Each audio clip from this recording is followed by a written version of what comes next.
Good evening. Today's Friday, October 8th.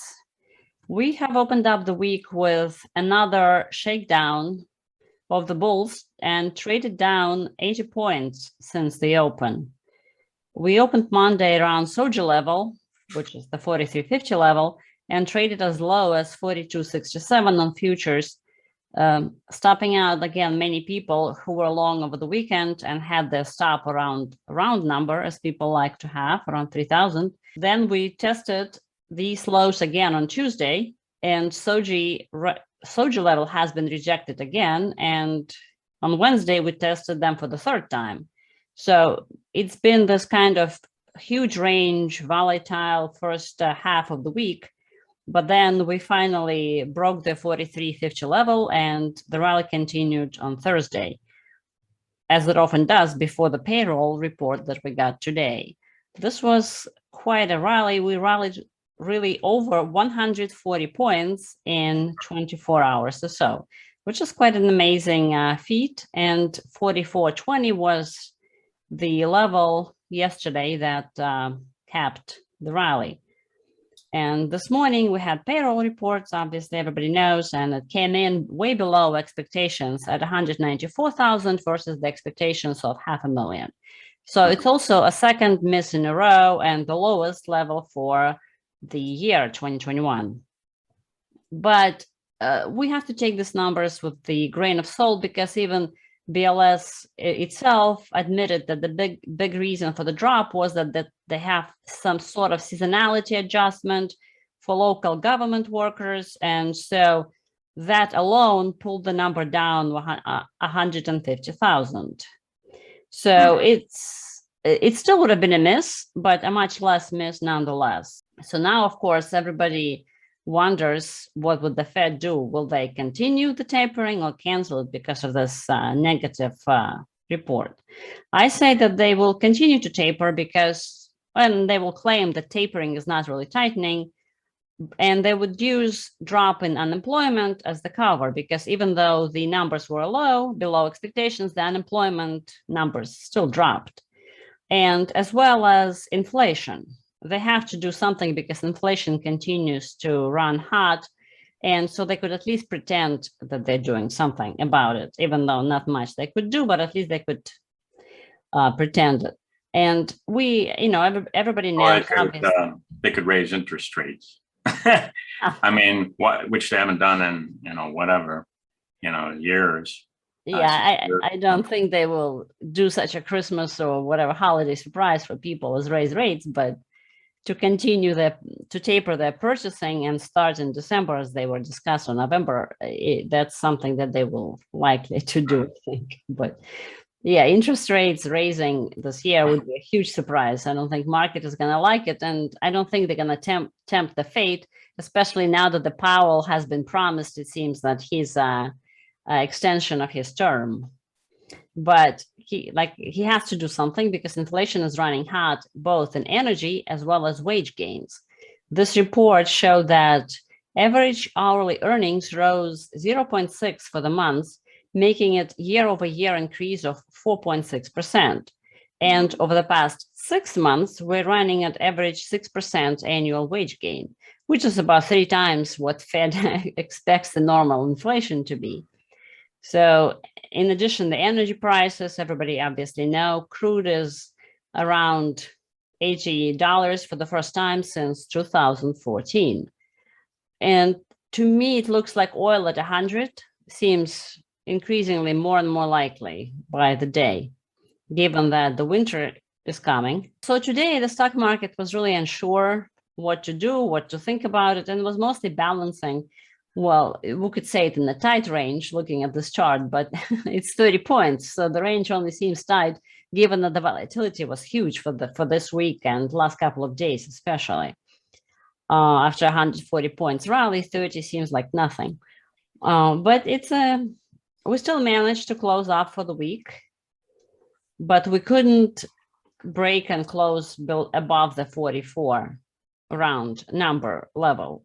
That's something that I think we would see early next week.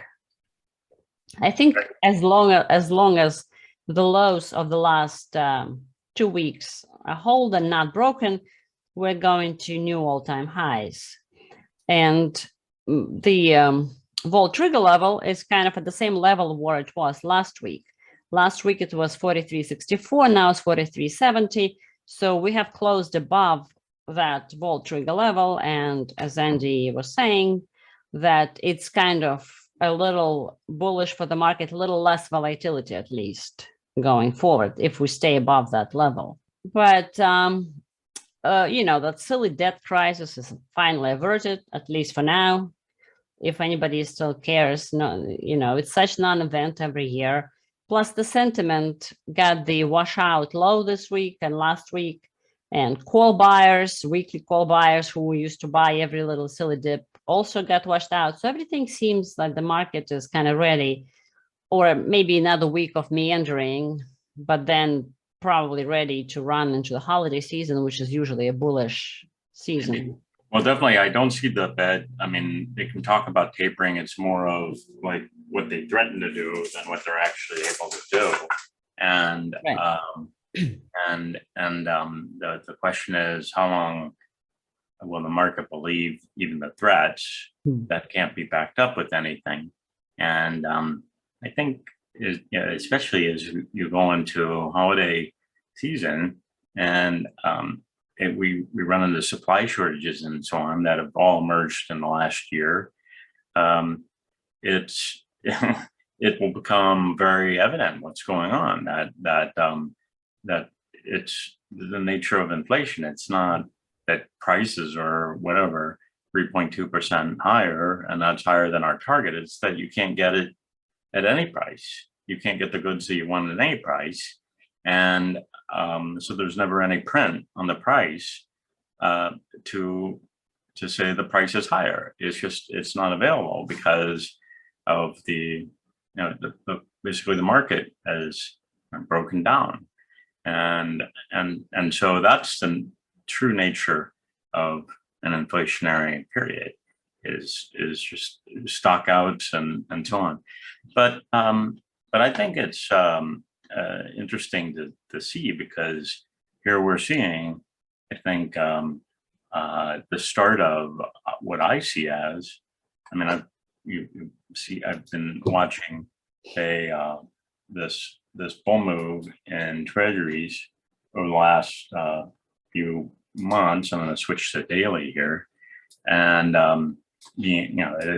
as we see all this right playing out, and thinking, well, how long can this bull market or rally from March through whatever that was, end of September, and bonds continue, given what we know? And at least I don't think necessarily this is definitive. It could bounce, of course, but I think we saw a pretty sharp break in bonds. And I think this is the market realizing that all the Fed's talk about tapering and so on is really, it's not going to be backed up by any strong action.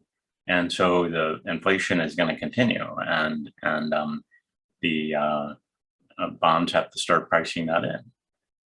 Right. The so-called bond vigilantes of the 90s, right, coming back from the grave.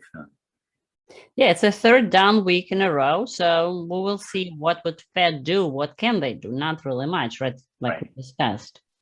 But next week we'll have CPI, FOMC on Wednesday, PPI on Thursday, retail sales on Friday. So lots of inflation data and Fed minutes, obviously. So that could also affect the bonds a lot. Right. On the other hand, so the very natural move would be, as we saw this last week, that the S&P 500 was undervalued in relation to bonds. So their bonds went down, and S&P 500 went up. That's a very one of Vic's favorite ratios, is to watch that ratio of the two.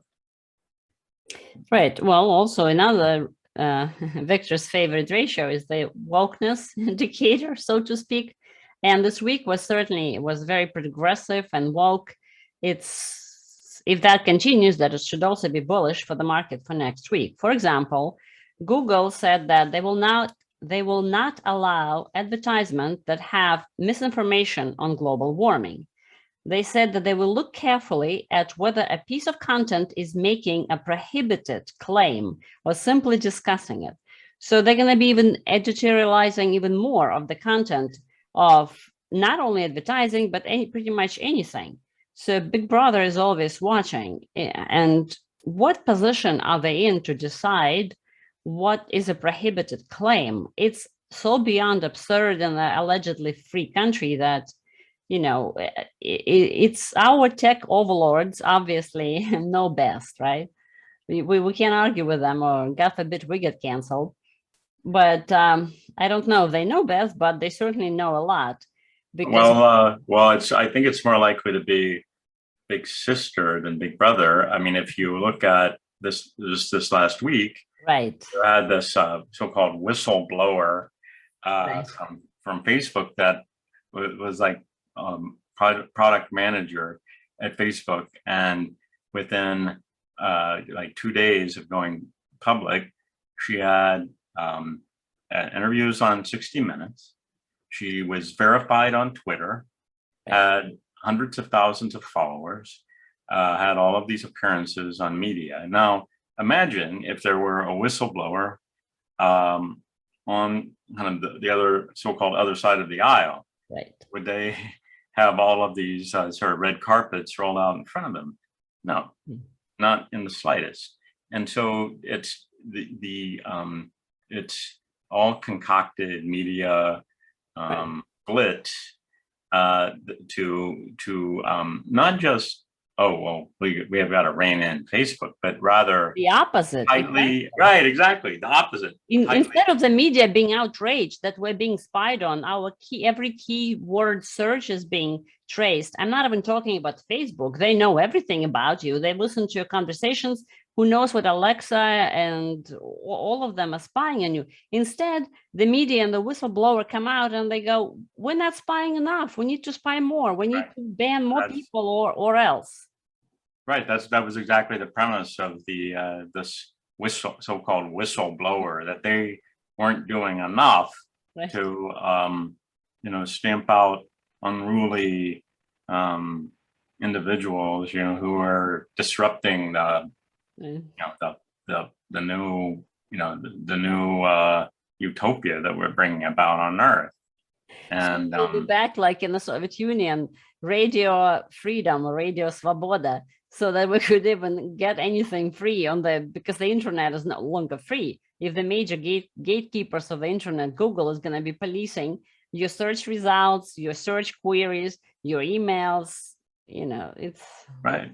Yeah, it's it's I'm just building on the idea of the more that we have woke dominance, the more the market goes up. Well, that we are seeing that, but it's really it's to me it's more of the question of whereas trust in our institutions breaks down, where does the money, where does capital go? Not money, I mean, because that's a misleading term, but where does capital flee? And the problem is in a lot of the world, it maybe at one time would have been, well, I'll go to Switzerland or something like that. I mean, back in the 70s, Swiss franc and Swiss annuities and gold and so on. But everybody knows that gold is a tightly engineered market. And you look at half of the developed countries, they're even more overtaken by this ideology than the US, like Australia. Like killing dogs because people might come and pick them up and break curfew to pick up a rescue dog. And just kind of bizarre things like that right out of either like a Beckett play or Orwell novel, one of the two, or a combination of them. But anyway,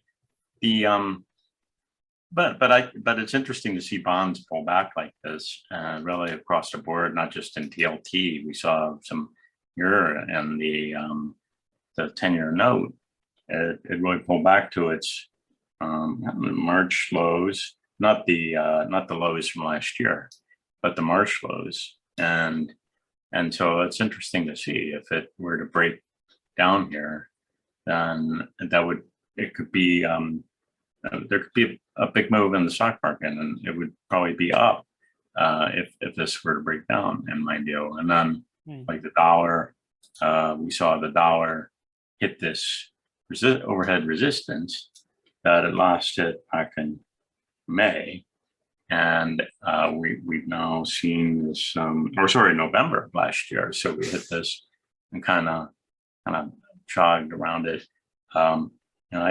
It's kind of a question of what this would do if it's not a crisis.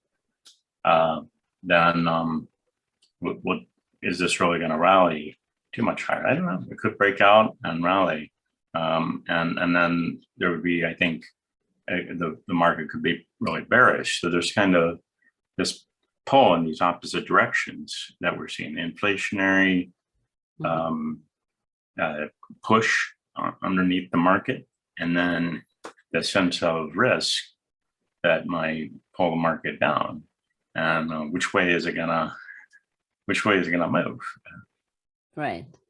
Well, we can only hope that all the wokeness saves the market as it continues.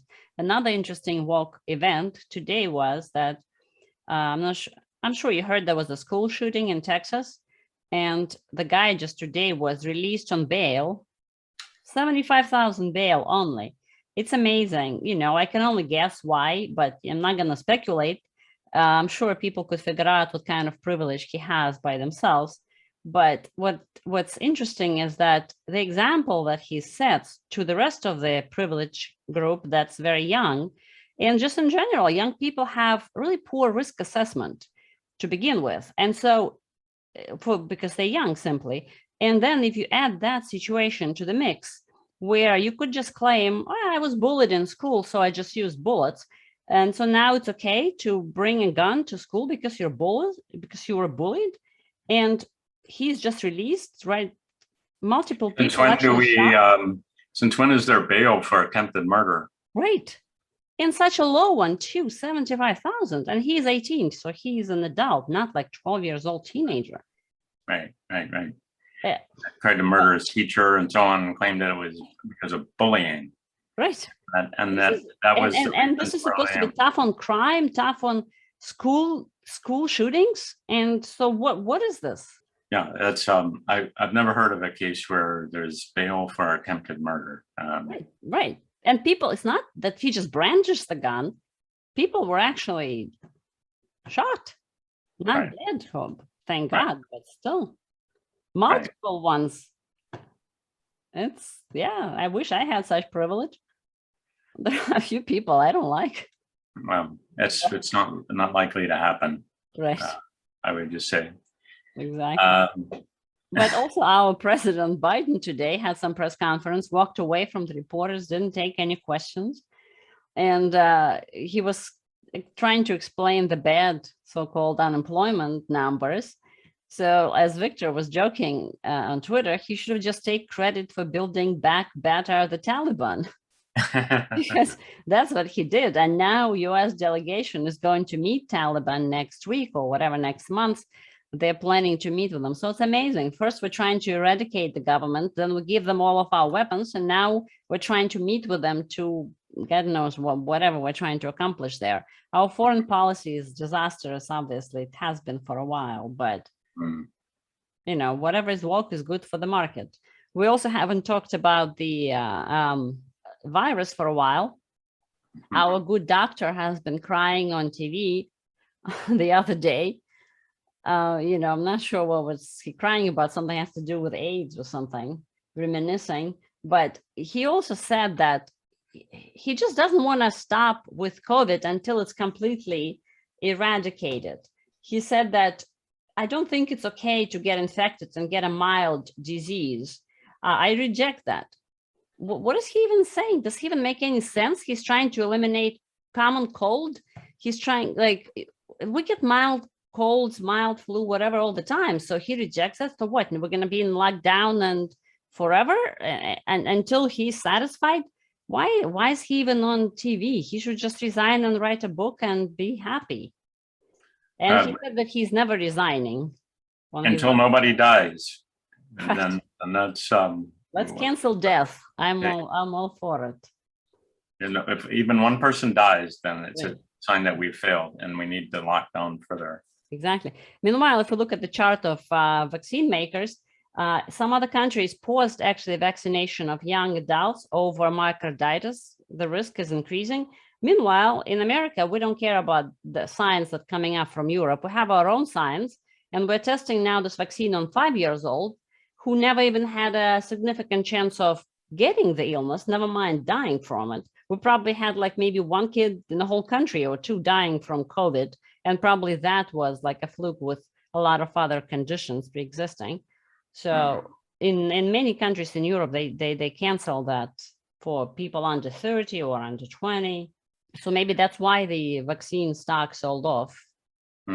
No, we talked about it being parabolic and way overextended. So eventually it was an inevitability one way or the other for it to sell off so much.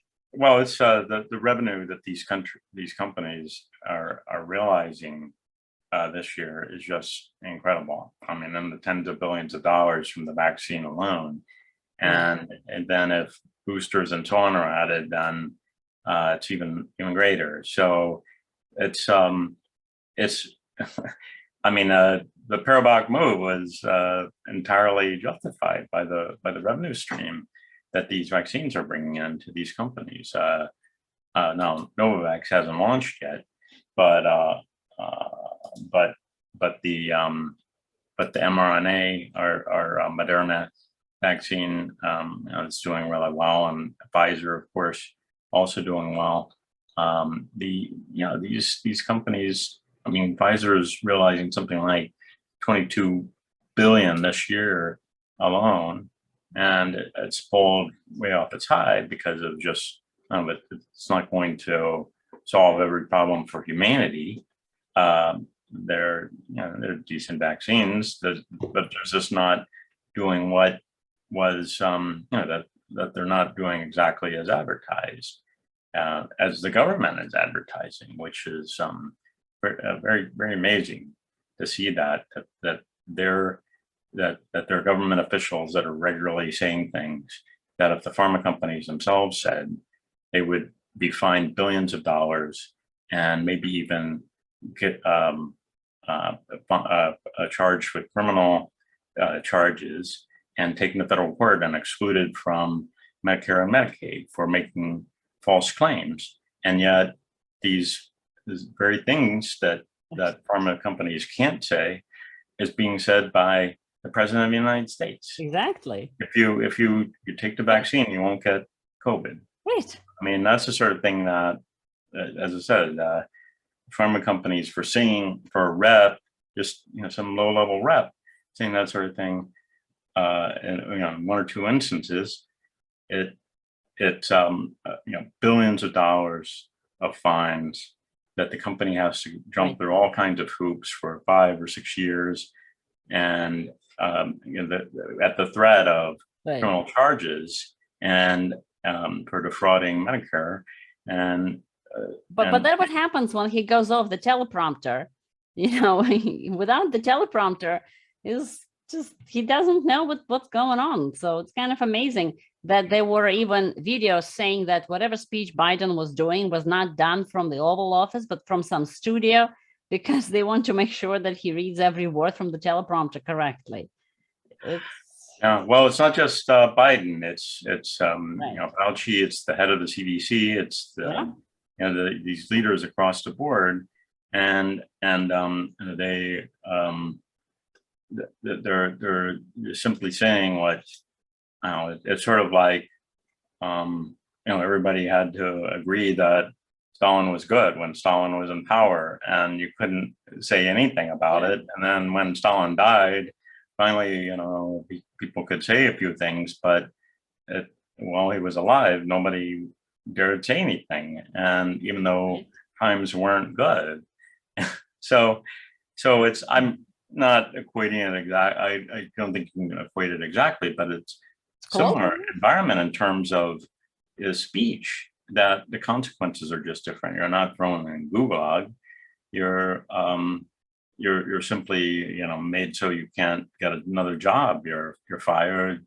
You're Right, even defamed. doctors, medical doctors, medical researchers who actually specialize in this are still banned and vetoed by Google and Twitter, etc. Even though that's their specialty, this is their profession, they're allegedly accredited, and they're still canceled. And natural immunity, how's nobody even talking about this? Like, yeah, you can't have a variant opinion. It's very, very disturbing. yeah. I think that just a couple things I would point out as we if we move on a little bit, that a couple things I would point out is that we're, although it's not every commodity is moving, where there's much more of a direct a kind of supply and demand dynamics behind the market, like in the soft, which are coffee, sugar, like frozen orange juice, all of those sorts of things. We continue to see the market's really bullish. So pretty much across the board, coffee, sugar, cocoa. I mean, these are pushing at their long-time highs, and then today we had a big move in the white metals, and now this is, they pulled back, but in like palladium and platinum, and much more so than we saw in silver and gold, which, as we know, they've kind of been, gold's been kind of easing off this high way back here in August of last year, over a year ago, and it's been just trending down since then. But I think it's sort of like where there's very tight supply on palladium and platinum, and there's just a handful of buyers, and there's not much inventory. So when there's a supply shock, these will really fly, and I think we may be starting to see that. It's less so where like corn and soybeans and the grains, where it's a little quieter, but I think there's a handful of commodities where we're seeing some really big moves, and of course in energy, pretty much across the board, all the energy stocks, and of course crude, they were all moving this last several weeks, and just continued that move today. And get the crude one up. There we go. So yeah, pushing at not all-time high, but it's higher than it's been in the last 2 years at least. 2014. Yeah, 2014 to get back to this level. So it's really a and with the economy pretty hot just because of the inflationary effects. It's really at least at this moment, it's very good for like refiners and these marginal producers, as long as they don't get shut down, like an EOG or Diamondback, that are they're marginal producers, and so they only really swing in action when oil is high as it is now. But this is where they really do well in this type of market, because they're not profitable if oil is $40 a barrel, but if oil is $70 a barrel, they do really well. And the price of the securities is reflecting that. So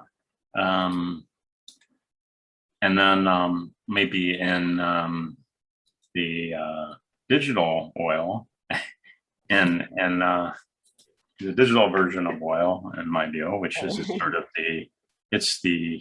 the engine of an emerging economy. There were lots of news in crypto this week.